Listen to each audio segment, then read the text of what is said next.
Hi friends एलबत channel में तमारुं स्वागत है। आज आप जोईशुं टेस्ट सीरीज पार्ट 19 बराबर। अमुक थियरीना विडियो माटे कॉमेंट आवे छे तो आपणे ए पण बनावीशुं बराबर, चिंता ना करता। चलो स्टार्ट करिए। Question number 1, 3-year-old child present to the emergency department with a burns to his chest and abdomen. The burns is red and blister and the child is pain. The burn is most likely to be એટલે કે એક emergency ડિપાર્ટમેન્ટમાં 3 વર્ષના બાળકને શું થયું છે? Burns થયું છે। ચેસ્ટ, છાતીના અને પેટના ભાગની અંદર એના બર્ન્સ થયું છે અને લાલાશ જોવા મળે છે અને બ્લિસ્ટર થયું છે બરાબર। તો કયા સ્ટેજમાં આવશે? First degree burns, second degree burns, third degree Burns के पछी फोर्थ डिग्री बर्न्स। तो आनी अंदर आपणो शुं जवाब आवशे? तो जवाब रहेशे सेकंड डिग्री बर्न आपणे कहीशुं। कारण के सेकंड डिग्री बर्ननो आपणे शुं थाय, लगभग एमां एपिडर्मिस जे होय ने एपिडर्मिसने इंजुरी थती होय छे अने जे नेक्स्ट लेयर स्किन सुधी जतुं होय छे, लाइक डर्मिस सुधी पण इंजुरी थई शके छे। क्लियर? अने एनी अंदर खास करीने शुं जोवा मळे? एक तो रेडनेस जोवा मळे, स्वेलिंग जोवा मळे, पेन अने ब्लिस्टर। खास याद राखवानुं, ब्लिस्टर सेकंड स्टेजनी अंदर जोवा મળતું હોય છે બરાબર। એટલે આવા બાળકની અંદર આપણે આપવું પડે એટેન્શન। ફર્સ્ટ ડિગ્રી બર્નની અંદર ખાલી સ્કિનનું લેયર જ, ફર્સ્ટ ડિગ્રીમાં શું થાય? ખાલી સ્કિનનું લેયર, એની અંદર કોઈ બ્લિસ્ટર થતું નથી બરાબર।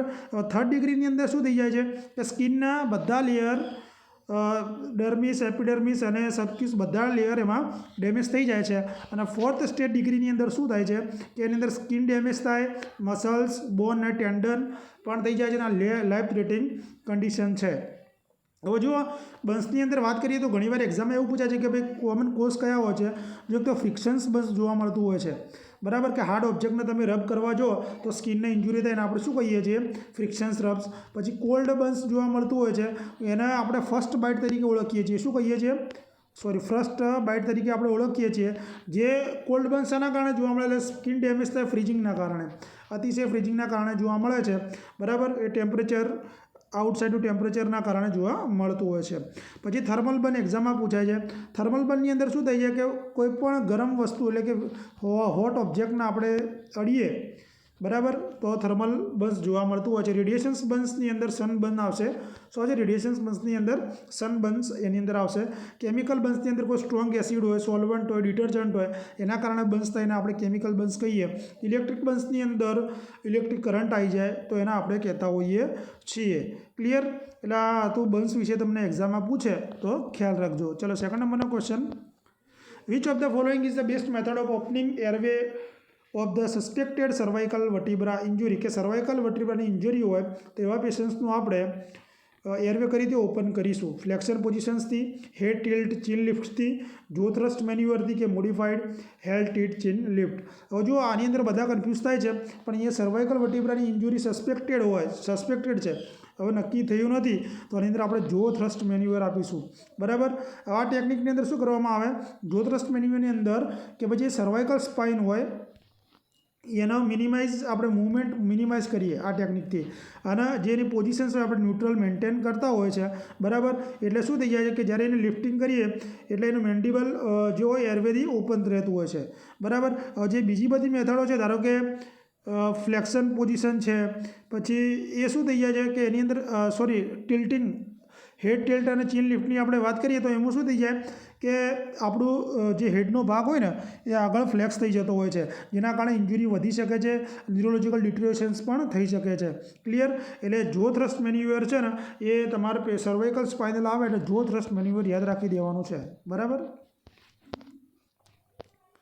Which of the following is use to test the unconscious patients peripheral response to pain? હવે અનકોન્શિયસ પેશન્ટનો આપણે પેરિફેરલ રિસ્પોન્સ ચેક કરવો હોય તો કયો ટેસ્ટ કરશું? Sternal rub, nail bed pressures, pressure on the orbital rims કે squeezing on the sternocleido muscles? જો આની અંદર આપણે શું જવાબ આવશે? હવે પેશન્ટ અનકોન્શિયસ છે એટલે એ તો આપણને કહેવાનું નથી, તો પેરિફેરલ જોવા માટે આપણે નેલ બેડ પ્રેશર્સ આપણો સાચો જવાબ રહેશે બરાબર। કારણ કે આમાં શું થઈ જાય, કોમન મેથડ આપણી કઈ છે કે ભાઈ પેનફુલ પેરિફેરી એરિયાની અંદર આપણે શું કરીએ? પેનફુલ સ્ટિમ્યુલાય આપતા હોઈએ છીએ અનકોન્શિયસ પેશન્ટ્સના, અને પછી એનો રિસ્પોન્સ કેવો છે એ આપણે ઓબ્ઝર્વ કરતા હોઈએ છીએ જનરલી બરાબર। અને એ જે રિસ્પોન્સ આવે એનું લોકલાઇઝેશન્સ, એનું વિથડ્રોઅલ, એનું ફ્લેક્શન્સ, એનું એક્સટેન્શન્સ, એનો કોઈ રિસ્પોન્સ છે કે નહીં આપણે ઓબ્ઝર્વ કરતા હોઈએ છીએ। હવે નેલ બેડ પ્રેશર્સની અંદર આપણે ચર્ચા કરીએ તો એમાં શું કરવામાં આવે છે કે બીજી મેથડ કરતાં બેસ્ટ મેથડ કહી શકાય. ધારો કે આ બીજી 3 મેથડ કરતાં સારામાં સારી મેથડ એ છે, કારણ કે એમાં ઇન્જુરી થવાના ચાન્સીસ પણ ઓછા છે, પેશન્ટને પણ આપણે ડિસ્કમ્ફર્ટ ના કરી શકીએ. બરાબર. ચલો આગળ.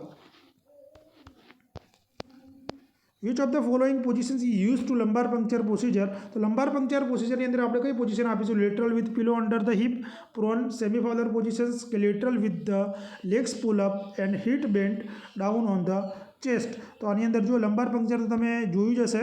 બરાબર, કે લંબાર પંક્ચર શાના માટે આપણે યુઝ કરીએ છીએ? ચલો જવાબ આપી દો, પછી હું તમને સમજાવું. તો ડી આપણો જવાબ રહેશે. તો આ પોઝિશનને આપણે બીજી કઈ રીતે કહી શકીએ? તો તમે લેટરલ ડેક્યુબિટસ પોઝિશન્સ પણ કહી શકો. બરાબર. અને જનરલી આપણે લંબાર પંક્ચરમાં આપણે યુઝ કરતા હોય છે. આની અંદર શું કરવામાં આવે કે જે બેકને આપણે ફ્લેક્સ કરી નાખીએ, બેકને ફ્લેક્સ કરીએ, અને જે વર્ટિબ્રા ફ્લેક્સ કરવાથી શું થઈ જાય છે કે જે વર્ટિબ્રા વચ્ચેની સ્પેસ હોય એ પહોળી થઈ જાય અને આપણે સબ એરેકોનોઇડ સ્પેસની અંદર ઇઝીલી નીડલ ઇન્સર્ટ કરી શકીએ છીએ. બરાબર. એટલે બીજી કોઈ પ્રોસિજર આમાં સુટેબલ છે નહીં. બરાબર. લંબાર પંક્ચરની આપણે વાત કરીએ, જો એના રિલેટેડ બી એક્ઝામમાં ઘણા પૂછાય છે કે લંબાર પંક્ચરની અંદર શું કરવામાં આવે, જે સ્પાઇનનો લોઅર પાર્ટ્સ હોય એની અંદર આપણે નીડલ ઇન્સર્ટ કરતા હોઈએ છીએ અને એમાંથી લંબાર રિજનમાંથી આપણે CSF નું સેમ્પલ કલેક્ટ કરતા હોઈએ છીએ. બરાબર. એ CSF શું છે? એક ફ્લુઇડ છે, બ્રેનને પ્રોટેક્ટ કરે, સ્પાઇનલ કોર્ડને પ્રોટેક્ટ કરતું હોય છે અને ઘણી કન્ડિશન્સની અંદર ડાયગ્નોસિસ માટે પણ બહુ જ હેલ્પરૂપ થતું હોય છે. બરાબર. ઘણી એક્ઝામમાં શું પૂછે છે કે ભાઈ તમારે નીડલ ઇન્સર્ટ 2 લંબાર વર્ટિબ્રામાં કઈ કઈ જગ્યાએ કરવાની હોય છે?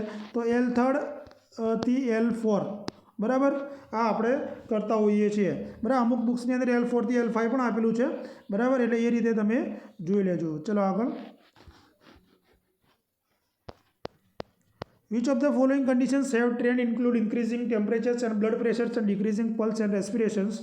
કે નીચેનામાંથી કઈ કન્ડિશન્સ ટેમ્પરેચર વધશે, બ્લડ પ્રેશર વધશે અને પલ્સ ઘટશે અને રેસ્પિરેશન્સ ઘટશે? Dementia, increase intracranial pressures, decrease intracranial pressures, કે પછી સેરિબ્રલ એન્યુરિઝમ્સ. તો આની અંદર આપણો શું જવાબ આવશે? આની અંદર આપણો જવાબ આવશે ઇન્ક્રીઝ ઇન્ટ્રાક્રેનિયલ પ્રેશર્સની અંદર આ કન્ડિશન્સ ડેવલપ મળશે.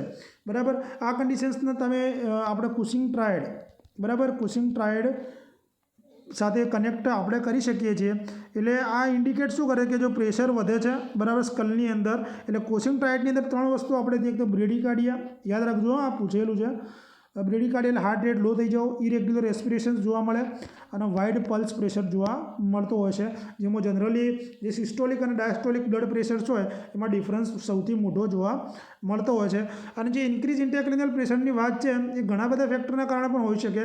દાખલા તરીકે હેડ ઇન્જરી થઈ હોય, બ્લીડિંગ હોય, ટ્યુમર હોય, ઇન્ફેક્શન્સ હોય, સ્ટ્રોક હોય, સ્વેલિંગ હોય બ્રેનની અંદર, તો પણ ICP વધી શકે છે અને બ્રેનને ડેમેજ કરી શકે છે. બરાબર. બીજા કોઈ જે ઓપ્શન છે એ આપણે આના સાથે લાગતા વખતા નથી. Clear? All are water wash disease accept. જવાબ તમને દેખાઈ ગયો છે. તો કયો વોટર વોશ ડિઝીઝ નથી? તો આમાં ટાઇફોઇડ. તો ટાઇફોઇડ વિશે હું તમને સમજાવી દઉં. ટાઇફોઇડ એક એવો ડિઝીઝ છે કે વોટરબોર્ન ડિઝીઝ છે. કેવો છે? વોટરબોર્ન ડિઝીઝ છે. બરાબર. એનો મતલબ શું થઈ જાય કે કન્ટામિનેટેડ વોટરના કારણે આ જોવા મળતો હોય છે. બરાબર. હવે એની અંદર જુઓ, ખાસ કરીને જે આપણે ટાઇફોઇડની અંદર પૂછાતું હોય તો ટાઇફોઇડની અંદર કેવો સ્ટૂલ જોવા મળે? તો પી સૂપ સ્ટૂલ જોવા મળતું હોય છે. બરાબર. આ એક્ઝામમાં વારંવાર પૂછાયેલો ક્વેશ્ચન છે. બરાબર. એટલે ટાઇફોઇડના વિશે તમારે બહુ જોવાનું છે. અને ટાઇફોઇડમાં પી સૂપ જોવા મળશે. ક્લિયર? અને જો ટાઇફોઇડના સિમ્ટમ્સની આપણે વાત કરીએ તો જનરલી એમાં ફીવર, હેડેક, એબ્ડોમિનલ પેન થાય, ડાયરિયા, કોન્સ્ટિપેશન્સ જોવા મળતું હોય છે. અને જો ટ્રીટમેન્ટ કરવામાં ના આવે તો ઇન્ટેસ્ટાઇનલ બ્લીડિંગ થાય, બ્રેન ઇન્ફ્લામેશન્સ થાય, હાર્ટ ઇન્ફેક્શન, કિડની ફેલિયર પણ થઈ શકે છે. હવે જે વોટર વોશ ડિઝીઝ છે ને એના વિશે આપણે થોડું જોઈ લઈએ કે વોટર વોશ ડિઝીઝ એટલે શું? કે જેની અંદર ફંગલ સ્કિન ડિઝીઝ આવશે. દાખલા તરીકે રિંગવોર્મ આવશે, ઓપ્થલ્મિક ડિઝીઝ આવશે, ઓપ્થલ્મિકની અંદર ટ્રેકોમા આવી શકે, કોન્જક્ટિવાઇટિસ. બરાબર. આ બધા અને એવા ડિઝીઝ કે જે લીક, માઇટ્સ અને ફ્લીઝ અને ટિક્સથી થતા હોય છે, જેમ કે સ્કેબિસ, ટ્રેકોમા અને કોન્જક્ટિવાઇટિસ. આ બધા 3 શું છે? વોટર વોશ ડિઝીઝના એક્ઝામ્પલ છે. બરાબર. એટલે એ જ કેમ જોવા મળે કે ઇનએડિક્વેટ જે પાણી હોય, પાણીની ક્વોન્ટિટીના કારણે આ જોવા મળતા હોય છે. બરાબર. ચલો આગળ જોઈએ. Most desire temperature range for drinking water 0 થી 5 ડિગ્રી સેલ્સિયસ, 5 થી 10 ડિગ્રી સેલ્સિયસ, 10 થી 15 ડિગ્રી સેલ્સિયસ કે 15 થી 20 ડિગ્રી સેલ્સિયસ. તો આની અંદર આપણો જવાબ આવશે 10 થી 15 ડિગ્રી સેલ્સિયસ. પાણી એનું આવશે જવાબ આપણો, બરાબર. હવે આની અંદર જુઓ, જનરલી જે ઇફેક્ટિવલી એબ્સોર્પ્શન અને રીહાઇડ્રેટ જોવા મળતું હોય છે ને, એ 10 થી 22ની રેન્જ છે, બરાબર. એટલે આના આધારે આપણો જવાબ 10 થી 15 આપેલો છે. અને એના ફેરનહીટમાં તમે ફેરવા જાઓ તો 50 થી 72 ડિગ્રી ફેરનહીટ થાય. એટલે આ બેસ્ટ એના માટે આન્સર રહેશે, બરાબર. ચાલો આગળ. Orthotolerant test is use to determine. Orthotolerant test શેના માટે આપણે ઉપયોગ કરીએ છીએ? Nitrate in water, nitrates in water, free and combined chlorine in water, કે પછી એમોનિયા કન્ટેન ઇન વોટર. વારંવાર આ ક્વેશ્ચન્સ તમે જોયો જ હશે, બરાબર. તો આની અંદર આપણો જવાબ આવશે સી. ક્લિયર. હવે ઓર્થોટોલરન્ટ ટેસ્ટ એક શું છે કે કેલરીમેટ્રિક ટેસ્ટ છે, કે જેનાથી આપણે પાણીની અંદર ફ્રી અને કમ્બાઇન્ડ ક્લોરિન કેટલું છે એ આપણે જોઈએ છીએ. અને ખાસ કરીને કેવા કલર હોય છે? Yellow colour. કેવો? યાદ રાખજો, આ યલો કલરની અંદર જોવા મળતું હોય છે, બરાબર. કે આપણું જે ફ્રી ક્લોરિનનો મતલબ શું થાય કે જે કેટલું ક્લોરિનનો અમાઉન્ટ આપણા જે ડિસઇન્ફેક્ટ વોટરની અંદર અવેલેબલ છે એ આપણે જાણી શકતા હોઈએ છીએ. Clear. Eating behaviour is control by pancreas, thyroid, adrenal gland કે પછી હાઇપોથેલેમસ. જો હાઇપોથેલેમસ આપણે જવાબ આવશે, પણ હાઇપોથેલેમસ બહુ જ ઇમ્પોર્ટન્ટ છે. કે હાઇપોથેલેમસ એક બ્રેનનો એવો ભાગ છે કે જેની અંદર જુદા જુદા ભાગોનું એ રેગ્યુલેશન્સ કરતું હોય. દાખલા તરીકે ઇટિંગ બિહેવિયર, બરાબર. યાદ રાખજો આ. દાખલા તરીકે ઇટિંગ બિહેવિયરમાં હંગર, પછી ફૂડ પ્રેફરન્સ, એ બધું ત્યાંથી થાય. પછી હાઇપોથેલેમસમાં શું થાય કે જુદા જુદા સોર્સના સિગ્નલ રિસીવ કરવામાં આવે. દાખલો કે બ્લડ ગ્લુકોઝ લેવલ કેટલું છે, હોર્મોન્સનો ઘટ કેટલો છે, સેન્સરી સ્ટિમ્યુલાય, બરાબર. પછી રિસ્પોન્સ એપ્રોપ્રિએટ છે કે નહીં, એ બધું ક્યાં રિસીવ થતું હોય? તો હાઇપોથેલેમસની અંદર થતું હોય છે, બરાબર. હવે હાઇપોથેલેમસની અંદર લિમ્બિક સિસ્ટમ હોય છે, સેરેબ્રલ કોર્ટેક્સ, મેડુલા, આ બધું ક્યાં હોય છે? બ્રેનના રિજન્સની અંદર આવેલું છે, બરાબર. જેના કારણે ઇમોશનલ અને કોગ્નિટિવ અને ઇટિંગ બિહેવિયર આપણે જાણી શકીએ છીએ. અને હાઇપોથેલેમસ છે ને ઇમોસ્ટેટિક અને જે હેડોનિક મિકેનિઝમ છે ને એમાં પણ ઇમ્પોર્ટન્સ રોલ ભજવે છે. ક્લિયર. ચલો આગળ.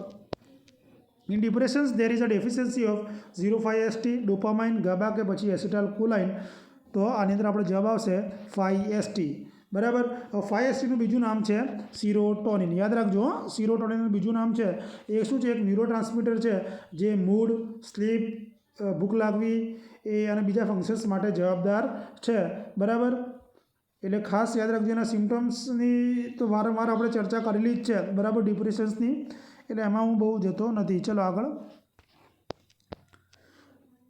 The hot test is use to detect which of the following in urine, bile, albumin, sugar કે પછી એસિટોન. તો હોટ ટેસ્ટ આપણે જ્યારે ડિટેક્ટ કરવો હોય તો એની અંદર આપણો જવાબ આવશે એસિટોન. હવે જો આની અંદર આપણે એક ચર્ચા કરી લઈએ કે ભાઈ હોટ ટેસ્ટ કેવો છે? એક સિમ્પલ અને રેપિડ ટેસ્ટ છે. એની અંદર આપણે શું કરીએ કે યુરિનની અંદર એસિટોન છે કે નહીં આપણે જોઈએ, જેની અંદર આપણને પર્પલ કલર જોવા મળે. કેવો કલર જોવા મળે? પર્પલ કલર જોવા મળે. એસિટોન એક શું છે કે એક કીટોનનો પ્રકાર છે કે જે ફેટ મેટાબોલિઝમથી ઉત્પન્ન થાય છે. ક્યાંથી? ફેટ મેટાબોલિઝમથી ઉત્પન્ન થાય છે.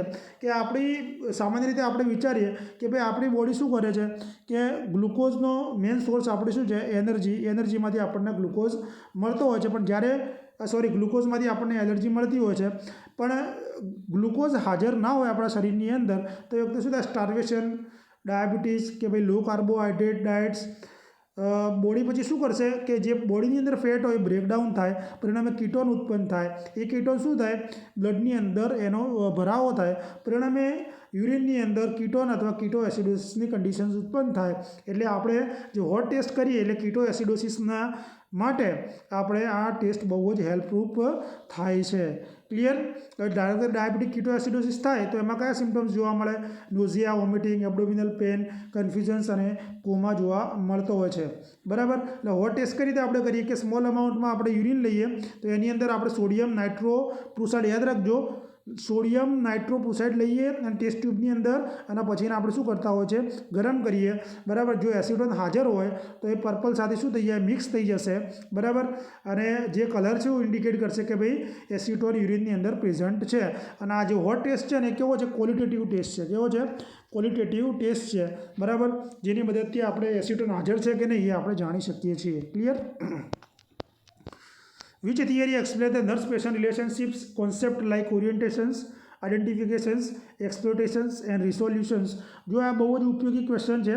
અને આ શું કર્યું છે, થિયરીના 4 સ્ટેપ આપી દીધા છે. તો આ કોને આપ્યું હતું? તો આ આપ્યું હતું હેગાર્ડ પેપ્લુએ. બરાબર. એટલે હેગાર્ડ પેપ્લુએ શું છે, એક IPR એટલે કે ઇન્ટરપર્સનલ રિલેશનશિપ્સની નર્સિંગ થિયરીને આપી હતી, કે જેની અંદર આ 4 સ્ટેપ કે ભાઈ નર્સ પેશન્ટ રિલેશનશિપ કેવી થેરાપ્યુટિક મેન્ટેન કરવી જોઈએ, જેની અંદર એના 4 સ્ટેપ હતા. તો ઓરિએન્ટેશન્સની અંદર શું હોય કે નર્સ અને પેશન્ટ જ્યારે પહેલી વાર મળે ત્યારે ઓરિએન્ટેશન્સ થતું હોય છે. એની અંદર શું થાય છે કે પ્રોબ્લેમ્સ અને ગોલ્સ જે હોય રિલેશનશિપ્સ એસ્ટાબ્લિશ કરવામાં આવતા હોય છે. બરાબર. એટલે પેશન્ટ શું કરે, ઓરિએન્ટેશન સ્પીચની અંદર એના પ્રશ્નોને બધું પૂછશે. બરાબર. બીજો છે આઇડેન્ટિફિકેશન સ્પીચની અંદર. આ ફેઝની અંદર શું કરવામાં આવે છે કે ભાઈ નર્સ શું કરશે, પેશન્ટને આઇડેન્ટિફાઈ કરશે કે ભાઈ એનું કયું પ્રોપર ઇન્ટરવેન્શન્સ આપણે આપવું. બરાબર. પેશન્ટના પ્રોબ્લેમ આપણે જોડાઈ ગયા એટલે આપણે એનું પ્રોપર ઇન્ટરવેન્શન્સ, બરાબર, એનું સેન્સ ઓફ બિલોંગિંગ, પછી પેશન્ટને એક્સપેક્ટ કરવાનું અને મોર એક્ટિવ બની જશે નર્સ. બરાબર. જેથી ઇઝીલી રિલેશનશિપ્સ મેન્ટેન કરી શકીએ. થર્ડ છે એક્સપ્લોટેશન્સની અંદર. એક્સપ્લોટેશન ફેઝની અંદર શું આવશે કે એની અંદર જે ગોલ હોય, ગોલ આપણે અચીવ કરવાના હોય છે. બરાબર. જેથી આપણે અલ્ટરનેટિવ ટેસ્ટ, પેશન્ટનું બિહેવિયર અને ડેવલપ અને નવી સ્કિલ આપણે ડેવલપ કરી શકીએ છીએ. છેલ્લું છે રિઝોલ્યુશન સ્પેસની અંદર આપણે શું કરવાનું છે, રિઝોલ્યુશન એટલે ટર્મિનેટ, કે જ્યારે ડિસ્ચાર્જ આપવાની વાત થાય ત્યારે આ છે કે બધા ગોલ જ્યારે આપણે અચીવ થઈ ગયા હોય ત્યારે આ કન્ડિશન્સ આ સ્ટેજ ડેવલપ થાય અને પેશન્ટ્સને આપણે રજા આપવાની હોય છે. ક્લિયર. આગળ જોઈએ. The highest level of need according to Maslow hierarchy among the following: physiological need, self esteem, love belonging અને સેફ્ટી એન્ડ સિક્યુરિટી. જો એવી કોઈ એક્ઝામ નહીં હોય કે જેની અંદર આ ક્વેશ્ચન જનરલી ના પૂછાતો હોય. બરાબર. એટલે આની અંદર આપણો શું જવાબ આવશે, હાઈએસ્ટ લેવલનું પૂછ્યું છે. મોસ્ટલી બધા ક્યાં કન્ફ્યુઝન થાય કે તો બાયોલોજિકલની અંદર, બાયોલોજિકલમાં નીચે હોય, લોએસ્ટ લેવલ આવશે બાયોલોજિકલમાં, હાઈએસ્ટ લેવલની અંદર તો આપણો જવાબ આવશે સેલ્ફ ઇસ્ટીમ. અને સેલ્ફ ઇસ્ટીમની ઉપર શું આવશે, સેલ્ફ એક્ચ્યુલાઇઝેશન. જો સેલ્ફ એક્ચ્યુલાઇઝેશન ઓપ્શન હોત તો જવાબ આપણો સેલ્ફ એક્ચ્યુલાઇઝેશન આવત. બરાબર. હવે જો માસ્લો હિરાચી એ સેલ્ફ ઇસ્ટીમ એ 4th લેવલનું છે. બરાબર. હવે જો હ્યુમન નીડ્સની આપણે વાત કરીએ તો કે ભાઈ ફિઝિયોલોજિકલ નીડની અંદર શું આવે, સેફ્ટી આવે, લવ બિલોંગિંગ્સ નીડ આવે. બરાબર. હવે સેલ્ફ ઇસ્ટીમનો મતલબ શું થઈ જાય છે કે ભાઈ આપણે રિસ્પેક્ટ આપવું, રેકોગ્નિશન્સ કરવું, એકબીજાને એપ્રિસિએટ કરવું, એ બધું શું થાય, સેલ્ફ ઇસ્ટીમ થઈ જાય છે. બરાબર. તો આની અંદર આપણો જવાબ આવશે. ક્લિયર. બધાને ખબર જ છે એટલે હું ડીપમાં જતો નથી આમાં. Which of the following sign and symptoms would observe in a child diagnosed with laryngobronchitis? કે ભાઈ laryngobronchitis વાળું બાળક છે તો એની અંદર કયું સાઇન આપણે જોઈશું ડાયગ્નોસિસ માટે? પ્રોમિનન્ટ સ્ટ્રાઇડ ઓન ઇન્સ્પિરેશન્સ, જ્યારે શ્વાસ લે ત્યારે સ્ટ્રાઇડ જોવા મળે. પ્રિડોમિનન્ટ એક્સપાયરેટ વિચ હાઈ ફીવર અને સ્લો રેસ્પિરેશન્સ રેટ. તો જો આની અંદર આપણો શું જવાબ આવશે કે જ્યારે બાળક લેરિંગોબ્રોન્કાઇટિસનું હોય ત્યારે આપણને ઇન્સ્પિરેશન વખતે સ્ટ્રાઇડ જેવો અવાજ જોવા મળતો હોય છે. જો મોસ્ટ આઈએમપી ડિઝીઝ કન્ડિશન છે આના આપણે બીજું ક્રૂપ નામે ઓળખીએ છીએ. યાદ રાખજો, ક્રૂપ એટલે આ શું છે, એક રેસ્પિરેટરી ઇન્ફેક્શન છે કે જેની અંદર લેરિંગ્સ, ટ્રેકી અને બ્રોન્કાઈની અંદર શું થઈ જાય છે, ઇન્ફ્લામેશન થાય અને પરિણામે ત્યાં સ્વેલિંગ આવતું હોય છે, જેના કારણે જે એરવે છે ને એરવે નેરો થઈ જાય અને શ્વાસ લેવામાં તકલીફ પડતી હોય છે. જો એની બીજી કેરેક્ટરિસ્ટિકની વાત કરીએ આપણે ક્રૂપની, તો એમાં હાઈ પીચ સાઉન્ડ જોવા મળે. હાઈ પીચ સાઉન્ડને આપણે શું કહીએ છીએ, સ્ટ્રાઇડ કહીએ છીએ. બરાબર. એટલે એના આધારે આપણા જવાબ આવી ગયો, જેને આપણે બાળક શ્વાસ લેતું હોય ત્યારે આપણે સાંભળી શકીએ છીએ. ક્લિયર. એટલે ખાસ આ યાદ રાખજો. બીજા ઓપ્શન્સ આની અંદર કંઈ લાગા છે નહીં. બીજી જે બધા ઓપ્શન છે ને એ બીજી રેસ્પિરેટરી કન્ડિશન, ધારો કે આ વીજવાળું છે અસ્થમાની અંદર, બ્રોન્ક્યુલાઇટિસની અંદર, ન્યુમોનિયાની અંદર જોવા મળશે. ક્લિયર. યાદ રાખજો croup. In child with suspected coarctations of aorta the nurse should expect to find. Coarctations એઓર્ટાવાળું બાળક છે તો આપણે શું કરશું એમાં, strong pedal pulses, diminished carotid pulse, normal femoral pulse કે bounding pulse in the arms. તો આની અંદર શું જોવા મળશે, તો આની અંદર આપણને જોવા મળશે બાળકની અંદર કોએક્શન એવોટા હોય તો શું થઈ જાય, કેરોટેડ પલ્સ ડિમિન્સ થઈ જાય. હવે જુઓ, કોએક્શન એવોટા એ શું છે, એક કોન્જિનેટલ હાર્ટ ડિફેક્ટ છે. સમજો, જેની અંદર શું થઈ જાય, એવોટા છે ને એવોટા નેરો થઈ જાય, જેના પરિણામે જે આપણી મેન આર્ટરી છે જે બ્લડ હાર્ટથી બોડી સુધી લઈ જતી હોય છે એ નેરો થઈને જવાના કારણે શું થઈ જાય છે, બ્લડ ફ્લો લોઅર જે બોડી હોય, લોઅર બોડીની અંદર બ્લડ ફ્લો ઓછો થઈ જાય છે.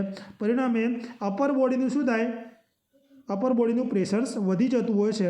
એટલે લોઅર બોડીનું પ્રેશર્સ લો થઈ જાય છે. એટલે આ કન્ડિશન્સની અંદર શું થઈ જાય છે, જે આર્મ્સની પલ્સ હોય સ્ટ્રોંગ બની જાય છે લેગ્સ કરતાં, બરાબર. એટલે આર્મ્સની અંદર જે બાઉન્ડિંગ અને એટલે કે ફોર્સફુલી અને ઇઝીલી ફીલ થાય એવી પલ્સીસ આપણને આવતી હોય છે, જ્યારે લેગની અંદર વીક, ફેન્ટ અને એબસન્ટ પલ્સ જોવા મળતી હોય છે. યાદ રાખજો. ક્લિયર. ચલો આગળ. Which of the following is a malignant tumour of connective tissue. Malignant જે કનેક્ટિવ ટિશ્યુના મેલિગ્નન્ટ ટ્યુમરને આપણે શું કહીએ છીએ? કાર્સિનોમા, ગ્લુકોમા, સાર્કોમા કે પછી ઓસ્ટિયોમા. તો આની અંદર આપણો જવાબ આવશે સાર્કોમા, બરાબર. એટલે આની અંદર આપણો જવાબ આવશે સાર્કોમા. સાર્કોમા શું છે? એક કેન્સરનો પ્રકાર છે કે જે આપણે મેસેન્કાઇમલ એટલે કે જે કનેક્ટિવ ટિશ્યુનું એક કેન્સરનો પ્રકાર છે, જે bone, cartilage, fat, muscles, blood vessels અને નર્વની અંદર આ જોવા મળતું હોય છે, બરાબર. 70% સાર્કોમા મોસ્ટલી કોમન જોવા મળતું હોય છે. ક્લિયર. ચલો આગળ. Reverse isolations would be appropriate. Reverse isolations કોના માટે એપ્રોપ્રિએટ છે? Patient with tuberculosis, patient who had minor injury, patient with glaucoma કે પેશન્ટ વિથ લ્યુકોમિયા. તો આની અંદર આપણો શું જવાબ આવશે? બરાબર. તો આની અંદર આપણો જવાબ આવશે પેશન્ટ લ્યુકોમિયાવાળું હોય એની અંદર આપણે રિવર્સ આઇસોલેશન્સ જરૂર છે. હવે રિવર્સ આઇસોલેશન્સનો મતલબ શું થાય? પહેલાં એ તમે સમજો. તો આનો મતલબ થાય પ્રોટેક્ટિવ આઇસોલેશન્સ. શું થાય? પ્રોટેક્ટિવ આઇસોલેશન્સનો મતલબ થાય રિવર્સ આઇસોલેશન્સ, બરાબર. આની અંદર આપણે શું કરવામાં આવે કે જે પેશન્ટ્સની ઇમ્યુનિટી સિસ્ટમ્સ વીક થઈ ગઈ હોય એ પેશન્ટને આપણે ઇન્ફેક્શન્સ અથવા માઇક્રો ઓર્ગેનિઝમ્સ અથવા જમ્સથી અથવા બીજા લોકો જે ઇન્ફેક્ટેડ હોય એનાથી આપણે બચાવવાનું હોય છે. લ્યુકેમિયાવાળું પેશન્ટ્સ હોય એ શું હોય? બ્લડ કેન્સર છે લ્યુકેમિયા, એ શું કરે? વ્હાઇટ બ્લડ સેલ્સને અફેક્ટ કરે. એટલે ઓલરેડી એમની ઇમ્યુનિટી ઓછી હોય, પરિણામે એમને ડિસીઝ થવાના ચાન્સીસ વધારે હોય. એટલે આવા પેશન્ટ્સને આપણે એપ્રોપ્રિએટ આઇસોલેશન્સ આપવું જરૂરી છે. બીજા જે ઓપ્શન છે રિવર્સ આઇસોલેશન્સના એક્ઝામ્પલમાં આવતા નથી, કારણ કે ટીબી એ બેક્ટેરિયલ ઇન્ફેક્શન છે, એ લંગ્સને અફેક્ટ કરે છે, બરાબર. એટલે એવા એમને આઇસોલેટ કરવાની જરૂર છે, પણ ઇન્ફેક્શન્સ ફેલાય એમના માટે જરૂર છે, પણ એ પોતાને જમ્સથી પ્રોટેક્ટ કરવાની ક્ષમતા હોય છે. ક્લિયર. બીજો માઇનર ઇન્જરી અને બીજો ઓપ્શન્સ લેવા દેવા છે ને આમાં. ચલો આગળ. Find the principal carbohydrate present in amniotic fluid. તો એમનિયોટિક ફ્લુઇડની અંદર કયો કાર્બોહાઈડ્રેટ પ્રેઝન્ટ હોય છે? ગેલેક્ટોઝ, ગ્લુકોઝ, ફ્રુક્ટોઝ કે પછી માનોઝ. તો આની અંદર આપણો જવાબ આવશે ગ્લુકોઝ. શું હોય છે? ગ્લુકોઝ. ગ્લુકોઝ આમાં એમનિયોટિક ફ્લુઇડમાં મેઇન કાર્બોહાઈડ્રેટ છે, વારંવાર એક્ઝામમાં પૂછાયેલું છે, બરાબર. એ ક્યાંથી ઉત્પન્ન થાય? મટર્નલ પ્લાઝમામાંથી અને ફિટલ યુરિનમાંથી આ ગ્લુકોઝ ઉત્પન્ન થાય. ગ્લુકોઝ શું છે કે એનર્જીનો મેઇન સોર્સ છે બાળક અને પ્લેસેન્ટા માટે, બરાબર. જેની અંદર શું હોય છે કે એમનિયોટિક ફ્લુઇડનું કોન્સન્ટ્રેશન્સ મેટર્નલ ફિટલ ગ્લુકોઝનું મેટાબોલિઝમ્સ થતું હોય છે, બરાબર.